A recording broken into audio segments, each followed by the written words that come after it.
Antoine Janton. L'édito éco avec Nicolas Barré sur Europe 1. Bonjour Nicolas. Bonjour Antoine. Directeur de la rédaction du journal Les Échos. Nicolas, l'euro n'arrête pas de grimper et cela commence à susciter des inquiétudes. Un euro trop fort pourrait menacer la reprise en Europe. Oui, alors l'euro fort, vous savez, c'est à la fois une bonne et une mauvaise nouvelle. C'est une bonne nouvelle parce que la force de la monnaie européenne révèle l'amélioration du paysage économique en Europe. Beaucoup d'indicateurs virent au vert en ce moment. La croissance est plus forte, le chômage recule, les investissements des entreprises repartent. Bref, ça va mieux et notre monnaie, l'euro, est un bon baromètre de cette embellie.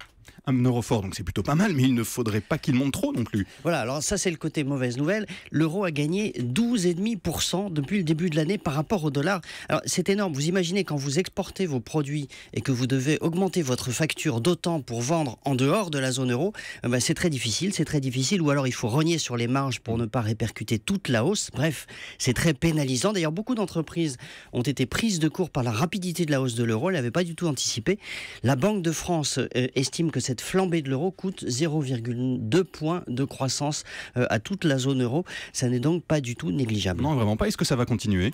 Il y a au moins 3 bonnes raisons de penser que l'euro va rester fort dans les mois qui viennent. D'abord, 1, la reprise de la zone euro, ce n'est pas un feu de paille, c'est vraiment quelque chose de solide. 2, les capitaux étrangers reviennent en Europe. Alors quand un Chinois ou un Américain investit chez nous, il vend sa monnaie pour acheter des euros. À long terme, ces investissements sont très bons pour notre croissance, mais évidemment, ça a un effet immédiat, c'est de faire monter l'euro. Et puis 3, l'autre grande monnaie mondiale, le dollar, reste affaibli par une reprise américaine un peu poussive.